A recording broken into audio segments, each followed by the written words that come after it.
2026 జనవరి 15 నుండి జనవరి 31 వరకు వృషభ రాశి రాశి ఫలితాలు. ఈ టైం అనేది వృషభ రాశి వారికి బ్రహ్మాండంగా యోగిస్తుందని చెప్పుకోవాలి. ముఖ్యంగా భాగ్యస్థానంలో రాష్ట్రాధిపతి అయిన శుక్రుడి యొక్క సంచారం కావచ్చు, ధన పంచమాధిపతి అయిన బుధుడు కూడా భాగ్యస్థానంలో జనవరి 15 నుండి సంచారం చేస్తున్నారు కాబట్టి ఆర్థికపరమైన విషయాల్లో చాలా మంచి పురోగతి లభిస్తుందని చెప్పుకోవాలి. ఆరోగ్యం అనేది కుదుట పడుతుంది. గత కొన్ని రోజులుగా అనారోగ్య సమస్యలతో బాధపడుతున్న వాళ్ళకి జనవరి 15 తర్వాత నుండి చూసుకుంటే చాలా చక్కటి ఆరోగ్యం లభిస్తుందని చెప్పుకోవాలి. అలానే ఇంట్లో శుభ కార్యక్రమాలు జరిగే అవకాశాలు ఉంటాయి, లేదంటే అట్లీస్ట్ వాటికి సంబంధించిన ఒక ప్రయత్నం అయితే ఖచ్చితంగా జరుగుతుందని చెప్పుకోవాలి. అలానే స్నేహితుల సపోర్ట్ లభిస్తుంది. ఫ్యామిలీ సపోర్ట్ అనేది ఈ టైంలో కాస్త ఎక్కువగా ఉంటుందని చెప్పుకోవాలి. తర్వాత దూర ప్రాంత ప్రయాణాలు చేసే అవకాశాలు ఎక్కువగా ఉన్నాయి. ఉద్యోగాల్లో కాస్త దూర ప్రాంతాలకి బదిలీలు అయ్యే అవకాశాలు ఉన్నాయి. అలానే పుణ్యక్షేత్రాల సందర్శనం చేస్తారు. ఎప్పటి నుండి వెళ్ళాలనుకుంటున్న పుణ్యక్షేత్రాలకు వెళ్ళే అవకాశాలు ఎక్కువగా ఉన్నాయి. అలానే ఆధ్యాత్మిక కార్యక్రమాల్లో కాస్త పాలు పంచుకునే అవకాశాలు కూడా కొంత ఎక్కువగా ఉన్నాయి. తర్వాత మీకు లాభస్థానంలో శని భగవానుడి యొక్క సంచారం కావచ్చు, ధనస్థానంలో గురువు గారి యొక్క సంచారం కావచ్చు చాలా బాగా యోగిస్తుందని చెప్పుకోవాలి.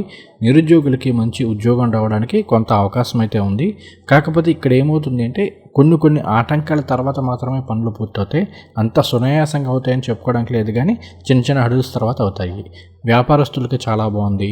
అలానే రాష్ట్రంలో ఉన్న రైతులకు కూడా ఈ టైం అనేది చాలా బాగా కలిసి వస్తుందని చెప్పుకోవాలి.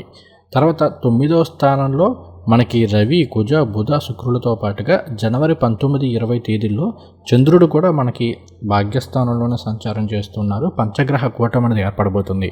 కాబట్టి ఏంటి అంటే 9 అనేది అదృష్టము, పూర్వపుణ్యము, వీటితో పాటుగా తండ్రి, గురువు వీటిని కూడా తెలియజేస్తూ ఉంటుంది. కాబట్టి మాట తీరు విషయంలో కొంత జాగ్రత్తగా ఉండండి. ఈ టైంలో మీకు మీ లైఫ్ పార్ట్నర్కి మధ్యలో చిన్న మాట పట్టింపులు ఇలాంటివి వచ్చే అవకాశాలు ఉన్నాయి.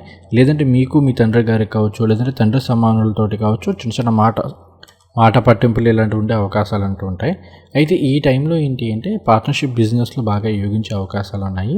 అలానే మీ జీవిత భాగస్వామి ద్వారా మీకు ఏదైనా మంచి లాభం వచ్చే అవకాశాలు కూడా ఉన్నాయి.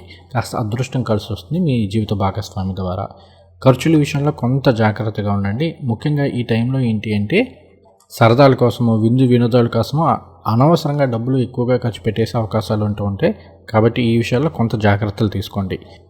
తర్వాత ఈ టైం అనేది విద్యార్థులకు చాలా బాగుంటుంది. ఈ రాష్ట్రంలో ఉన్న మహిళలకి బ్రహ్మాండంగా యోగిస్తుంది. అలానే ఈ రాష్ట్రంలో ఉన్న కళాకారులకి ఇంకా బాగా ఉంటుందని చెప్పుకోవాలి. మీ టాలెంట్ తగ్గ గుర్తింపు వచ్చే అవకాశాలు అనేవి ఈ టైంలో ఎక్కువగా ఉన్నాయి.